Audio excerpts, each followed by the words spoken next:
Amigos, empezamos una serie el sábado pasado.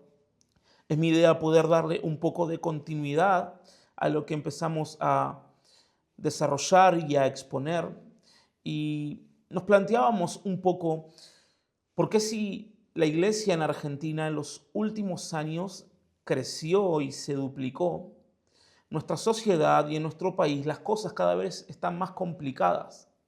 ¿Cómo es que la iglesia creció en cantidad, pero no hemos logrado crecer en influencia? Y creo que este es un desafío que juntos tenemos por delante, porque vos y yo somos la iglesia y tenemos la obligación no solo de llegar a otras personas con el mensaje del Evangelio, pero sino de poder atraer cambios en la cultura y cambios en las diferentes esferas de la sociedad. Yo estoy convencido de esto, de que cuando nosotros como iglesia podemos ser mejores, y podemos involucrarnos y comprometernos en las diferentes áreas de la sociedad, entonces toda nuestra ciudad, toda nuestra provincia se va a volver mejor. Y de esto se trataba. Hablamos acerca de los 7 montes, las 7 esferas de influencias, que son los 7 pilares que constituyen una sociedad, son las 7 bases sobre la cual una sociedad se forma. Y cómo Dios nos está llamando a cada uno de nosotros a poder envolvernos en diferentes áreas, en diferentes esferas de influencia, en los diferentes montes, para poder impactar a nuestras comunidades. Hoy quiero seguir desarrollándote un poco más acerca de cómo no solamente tenemos que envolvernos y comprometernos individualmente a afectar diferentes áreas de la sociedad, sino que como iglesia podemos impactar a nuestras ciudades y a nuestras comunidades a través del servicio.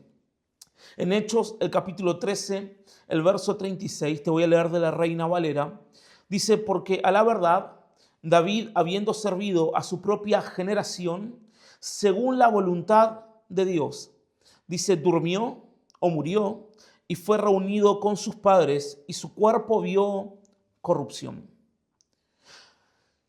David, la Biblia nos habla acerca de este hombre como el hombre que tuvo un corazón conforme al corazón de Dios.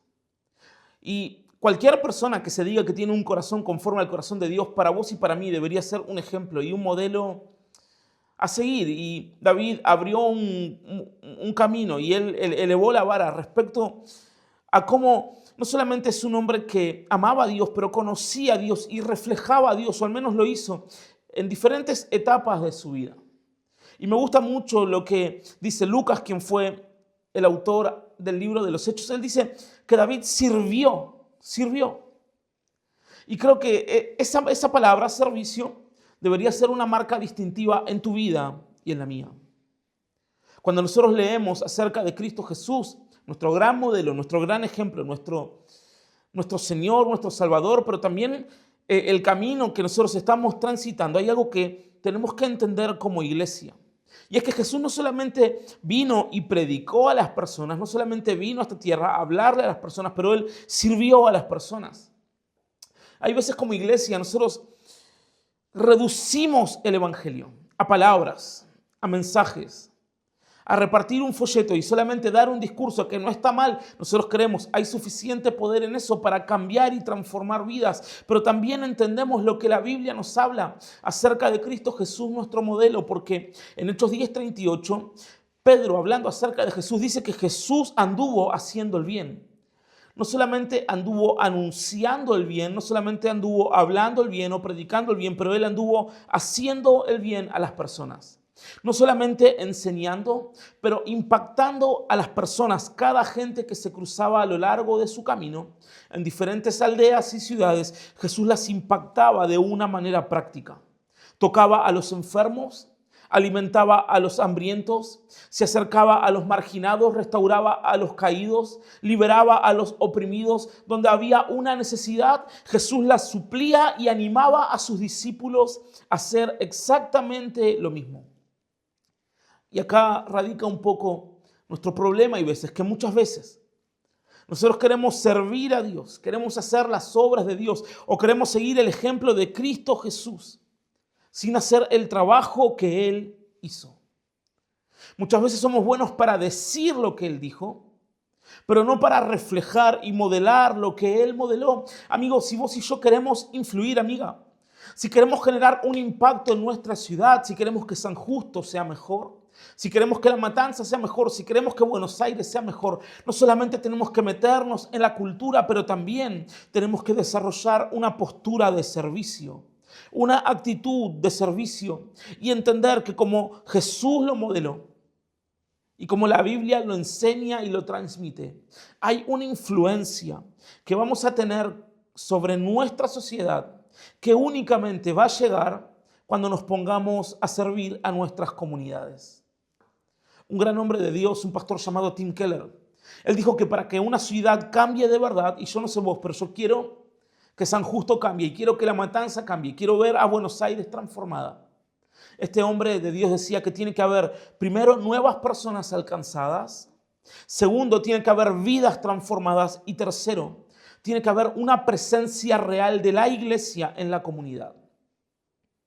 Este pastor dice que los cristianos deben vivir en la ciudad para servir a todos en la ciudad y no solamente a los suyos.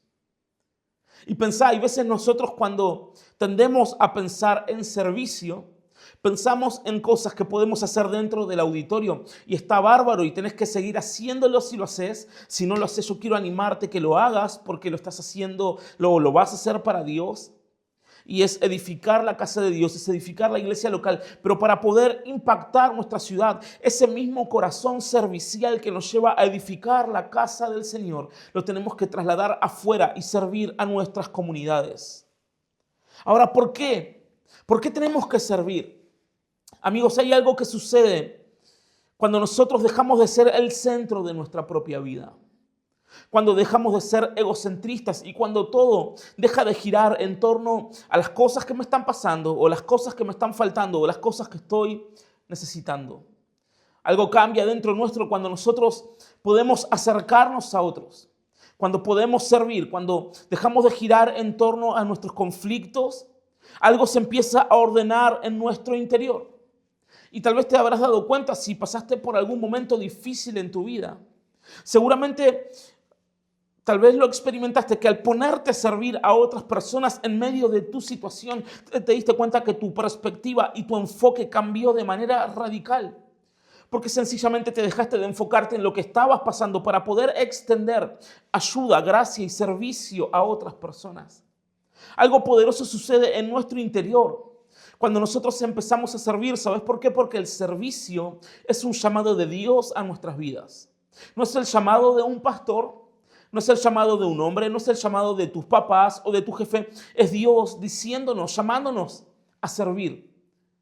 Josué, el capítulo 22, el verso 5, dice la palabra del Señor. Y para que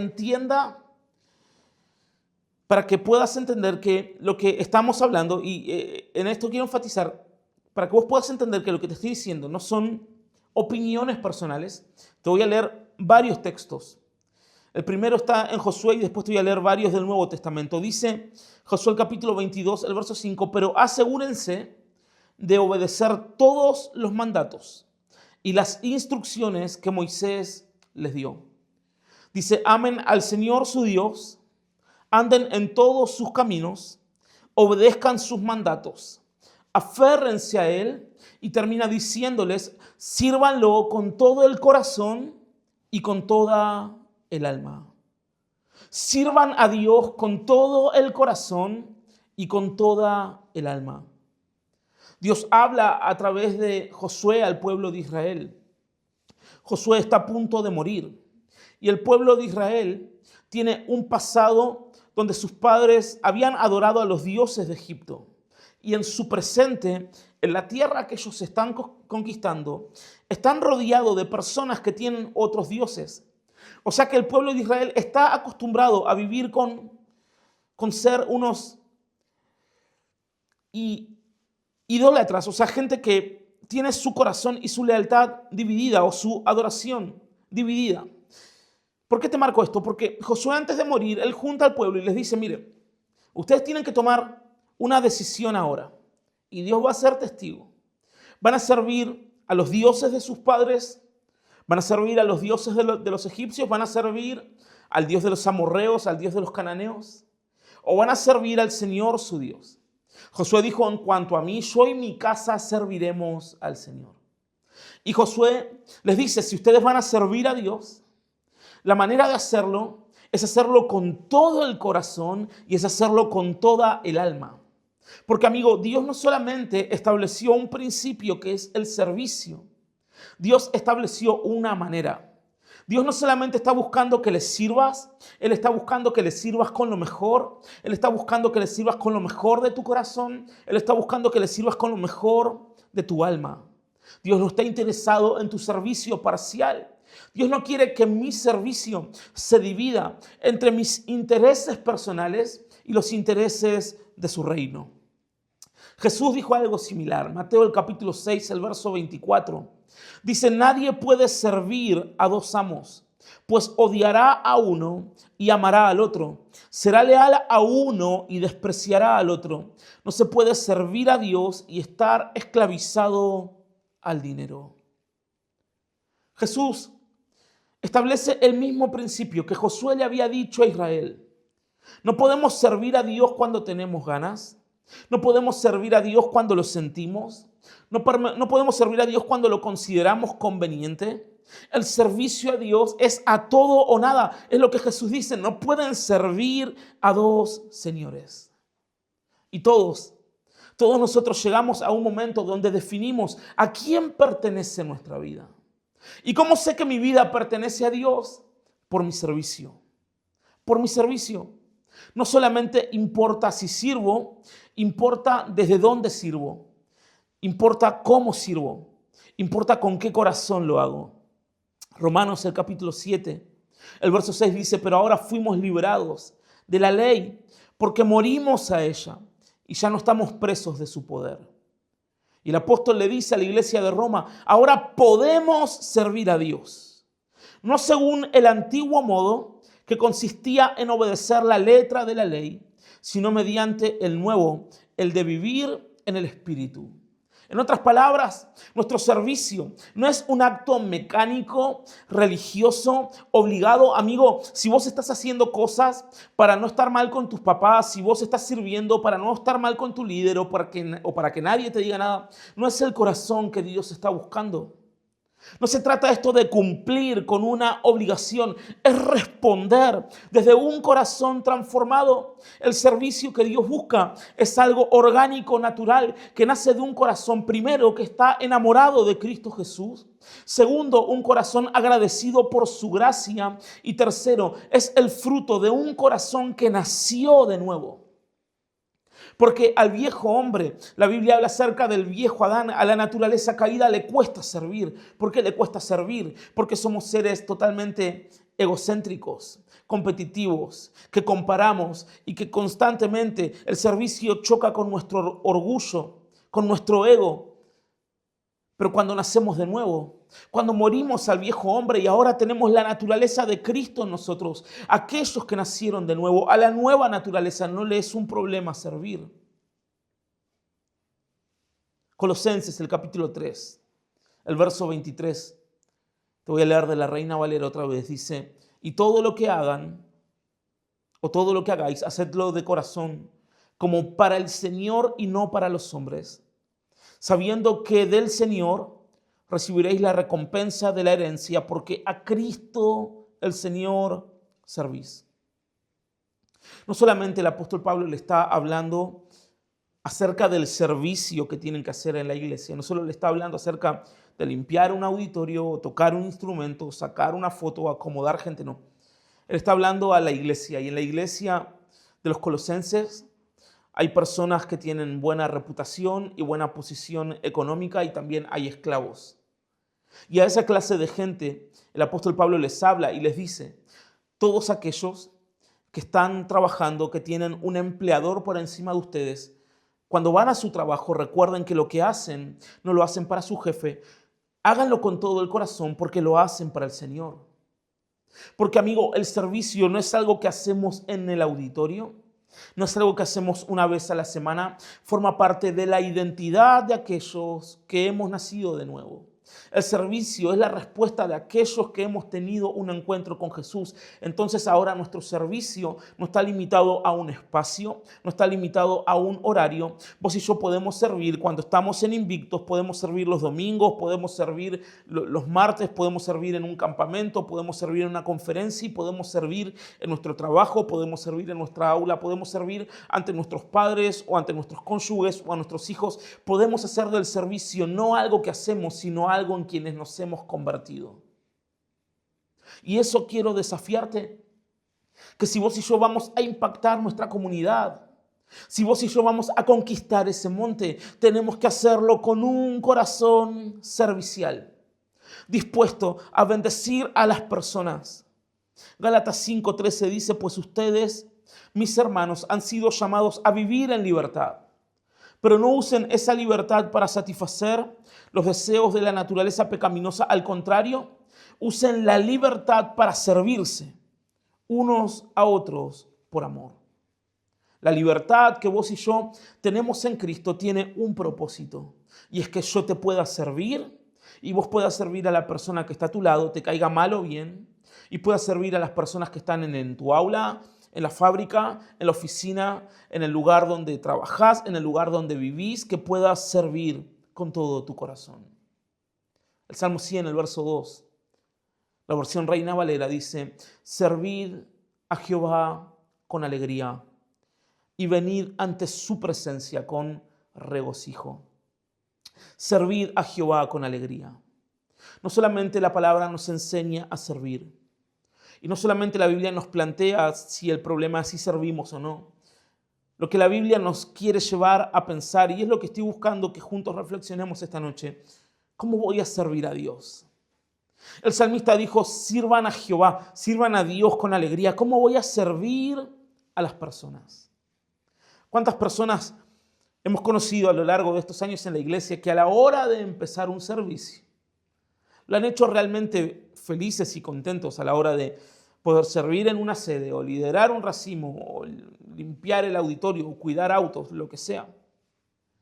Sentían que Dios los estaba llamando y sentían que el lugar que estaban ocupando era especial y que era una buena manera de edificar a la iglesia y bendecir a la gente. Y entonces pasa una semana y pasa un mes y 2 meses y de repente lo que antes se percibía como privilegio ahora se empezó a percibir como una carga. El servicio no cambió, lo que se empezó a torcer es el corazón. Por eso la Biblia dice, sirvan a Dios y no lo hagan por hacer, no lo hagan de mal humor, no lo hagan de mala gana, no lo hagan bajo presión y por obligación, si lo van a hacer con alegría, manteniendo tu actitud, empezando con entusiasmo y terminando con entusiasmo, manteniendo tu pasión, manteniendo tu gratitud, manteniendo tu alegría, la felicidad de saber que estás sirviendo a Dios, sirviendo a las personas. No permitas, amigo, vos que estás desarrollando un servicio, no permitas que el privilegio se te vuelva una obligación. No permitas que aquello que antes era alegría ahora pase a ser una carga. Mantén tu actitud respecto al servicio, ¿sabes por qué? Porque Dios nunca te llamó a servir con culpa y nunca te llamó a servir por obligación y no te llamó a servir con miedo. Él te llamó a servir, como dijo el salmista, con gozo y con alegría. Y si no estás sirviendo, déjame decirte, tenés que empezar a hacerlo porque Dios te está llamando. A cada persona en este auditorio, Dios nos está llamando al servicio. Ahora, excusas para no hacerlo, vas a encontrar un montón. Pero tenés que saber que las excusas te van a terminar alejando del servicio. Las excusas siempre te alejan de lo que Dios te llama a hacer. ¿Qué son las excusas? Las excusas son miedos escondidos y son límites autoimpuestos. Son límites que Dios no nos puso, pero que vos y yo decidimos ponernos. Hay veces nos encontramos con personas que tienen pensamientos como, bueno, ¿para qué voy a servir si nadie me necesita? Pero créeme que en el reino de Dios hay un lugar que solamente vos podés ocupar. Y hay algo que solamente vos podés hacer. Gente que dice, no, es que yo no lo hago, pero seguramente Dios va a usar a otro. Y hay un peligro acá porque hay asignaciones que Dios preparó específicamente para vos. Gente que dice, es que no tengo tiempo. Y si somos sinceros, todos tenemos tiempo para aquello que realmente valoramos. Otros dicen, no, es que no puedo servir porque no tengo el don o no tengo el talento. Tienes que entender que el servicio no empieza con lo que sabes hacer, sino con la disposición del corazón. Gente que hay veces dice, es que si yo empiezo a servir, entonces voy a estar incómodo, voy a tener que cumplir con horario, voy a tener que hacer cosas que otros no hacen y sí, el servicio siempre te va a sacar de tu comodidad, pero es en esa zona de incomodidad donde Dios te termina formando. Y lo último que tenés que saber es que hay gente que dice, bueno, no sirvo a Dios porque cuesta demasiado, cuesta tiempo, cuesta recursos o cuesta energía y el servicio siempre es sacrificial. El servicio siempre implica sacrificio y con esto voy a ir cerrando mi mensaje. El servicio siempre implica sacrificio. Mateo el capítulo 16, el verso 24 dice, luego Jesús dijo a sus discípulos, si alguno de ustedes quiere ser mi seguidor, tiene que abandonar su propia manera de vivir, tomar su cruz y seguirme. Siempre seguir a Cristo nos va a costar algo. Pero el sacrificio en el reino de Dios tiene una definición y te la quiero dejar si estás tomando notas. Sacrificarse en el servicio tiene que ver con renunciar a algo que amás por algo que amás mucho más. Es renunciar a algo que amás y que valorás por algo que amás y que valorás mucho más. Y este es el punto de quiebre. Cuando vos y yo podemos servir porque encontramos algo que amamos más que nuestra comodidad. Encontramos algo que amamos más que nuestro ocio. Encontramos algo que amamos más que nuestro dinero, que nuestros recursos. Que amamos más que sentirnos cómodos. Que amamos más que poder estar sintiéndonos confortables con nosotros mismos. Entonces, cuando vos entendés esta cuestión de por qué servimos, tu perspectiva empieza a cambiar. ¿Y qué decirte de nuestro gran ejemplo? Porque Marcos, el capítulo 10, en el verso 45, Jesús dijo que él, hablando de él, dijo, el Hijo del Hombre no vino para ser servido, sino para servir. Y amigo, Jesús es nuestro ejemplo y Jesús es nuestro modelo. Y cuando vos lees los evangelios y ves cómo Jesús caminó la tierra, Jesús nunca esperó que la gente viniera a él. Jesús iba a donde la gente estaba, iba a las casas, iba a las calles, iba a los marginados y eso es lo que exactamente como iglesia nosotros tenemos que recuperar. No solamente estamos esperando que la ciudad venga, pero nosotros estamos reunidos para salir y poder servir a nuestra ciudad. Porque la gente, sabes que la gente va a poder discutir nuestro mensaje, pero no va a poder discutir nuestro amor. Y no va a poder discutir nuestro servicio. No va a poder discutirnos cuando le demos de comer a los hambrientos, cuando sanemos a los enfermos, cuando ayudemos a familias que están atravesando dificultad. La gente no discute un acto de bondad. Entonces, como iglesia, y yo quiero que pienses por un minuto, ¿estamos siendo conocidos por lo que estamos hablando o estamos siendo conocidos por lo que estamos haciendo? Nosotros somos una iglesia de palabra y claro, queremos ser conocidos por lo que Dios habla, pero también queremos ser conocidos por lo que Dios hace a través de nuestras vidas. Y amigos, si queremos impactar a nuestra ciudad, no solo alcanza con poder tener mejores reuniones y mejores prédicas y mejor música, tenemos que tener un servicio mejor. Y para eso te necesitamos a vos, a cada persona en este auditorio, porque cuando la iglesia sirve, los corazones se abren las puertas. La ciudad empieza a escuchar cuando una iglesia empieza a servir. Cuando la iglesia hace el trabajo de Jesús, la ciudad empieza a ver a Jesús. Pero cuando todo te cansa, cuando nadie ve lo que estamos haciendo, cuando nadie lo reconoce, entonces tenemos que replantearnos algo. ¿Qué es lo que estamos haciendo? No solo qué es lo que estamos hablando, pero qué es lo que estamos haciendo.